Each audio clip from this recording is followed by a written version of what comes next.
ভালোবাসা কি করে পূর্ণতা পাবে? তুমি যদি সে ভালোবাসাটাকে পূর্ণতা না দাও, আপনি যে মানুষটার সাথে 7 বছর 10 বছর 8 বছর অথবা 12 বছর অথবা এক যুগ 12 বছর, অথবা আপনি লং টাইম কথা বলতেছেন না, অথবা কিছুদিন ধরে কথা বলতেছেন, ওই মানুষটার সাথেও না, ওই মানুষটা আপনার কখনোই হবে না। ওই মানুষটা কখনো আপনার না, কখনো আপনার ছিল না, কখনো হবেও না। কেন জানেন? আমি বাস্তব একটা উদাহরণ দিই। ধরেন কোনো একটা পার্টি এসে ওই মেয়েটাকে দেখলো, যে দেখার পরে যদি ওই মেয়েটাকে পছন্দ হয়, অনেক পার্টি আছে বর্তমান যুগে, মানে ও আংটি নিয়ে আসে, রিং নিয়ে আসে, যখন পছন্দ হয় তখন বলে যে ঠিক আছে, আপনাদের মেয়ে আমার পছন্দ হয়েছে, আমরা চাইলে আগামী সপ্তাহে বা আগামী মাসে আমাদের একটা ডেট পালতে পারি, একটা ভালো একটা ডেট সিলেক্ট করতে পারি।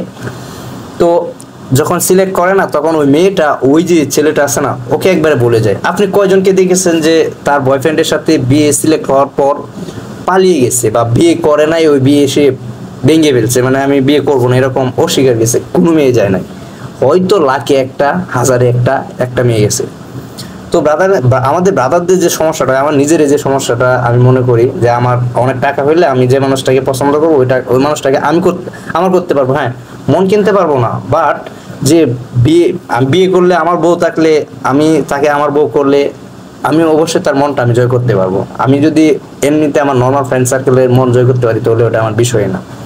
কিন্তু আমার দিন শেষে টাকার প্রয়োজন। ধরেন আমি একটা মানুষকে পছন্দ হয়েছে, আমার বাসিডির বা হচ্ছে যে কোনো জায়গার একটা মেয়েকে আমার পছন্দ হয়েছে, আমার একটা কোরিং অফিসের পছন্দ হয়েছে, যখন আমি দেখবো যে আমার অর্থ ঠিক আছে, ওর বাবার কাছে আমি আমার মানে আমার বিয়ের ব্যাপারে কথা বলতে গেলে আমি সবকিছু ঠিক আছে, তখন না ওর সাথে রিলেশন করতে হবে না। ওকে যে একটা পাওয়ার চিন্তা, ওটা মাথায় আইনা শুধু একবার জাম ও টার্গেট করে ও আমার হয়ে যাইব, ওরা আমার করে ফেলবো, যদি ওই পর্যন্ত আমি পৌঁছাইতে পারি, ওই পজিশনে আমি থাকি। তো ব্রাদার এন্ড সিস্টার, পজিশন ছাড়া ভালোবাসা বর্তমানে পূর্ণতা পায় না। একটা মেয়েও চায় যে তার শোকে, মানে যে পুরুষটার সাথে রাত কাটাবে, সময় কাটাবে, যে পুরুষটার সাথে সংসার করবে, ওই পুরুষটা প্রতিষ্ঠিত থাকুক, ওই পুরুষটা তার চাহিদা পূরণ করুক, ওই পুরুষটা বেকার না থাকুক, ওই পুরুষটা ভালো একটা অ্যামাউন্টের স্যালারি বা ভালো একটা অ্যামাউন্টে ইনকাম করুক।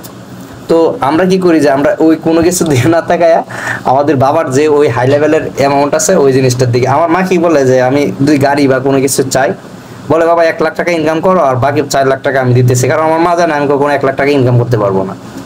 বা অনেক ক্ষেত্রে কি করে, আমি যদি একটা আইফোন চাই, আমি ফোন টোন তেমন আমার পছন্দ না, আর কম্পিউটার এন্ড হচ্ছে গাড়ি বেসিক পছন্দ হতো না, এন্ড ক্যামেরা হাই লেভেলের, যে আমার একটা 5-6 লাখ টাকার ক্যামেরা থাকতো, এগুলো আমার পছন্দ।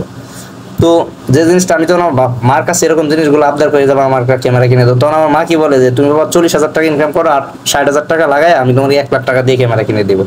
এখন আমি যখন একটা গাড়ির কথা, ওই দিন কিছুদিন আগে বললাম যে আমাকে একটা গাড়ি কিনে দাও, তো গাড়িটা যখন বললাম, তখন ও বলতেছে যে তুমি 1 লাখ টাকা ইনকাম করো, আমি আর 4 লাখ টাকা লাগায় ভালো একটা গাড়ি তোমাকে 5 লাখ টাকা দিয়ে কিনে দেবো। কারণ আমার মা জানে আমি কখনো 1 লাখ টাকা ইনকাম করতে পারবো না এই বয়সে, মানে যে বয়সে আমার এটা মনের আক্ষেপ আছে।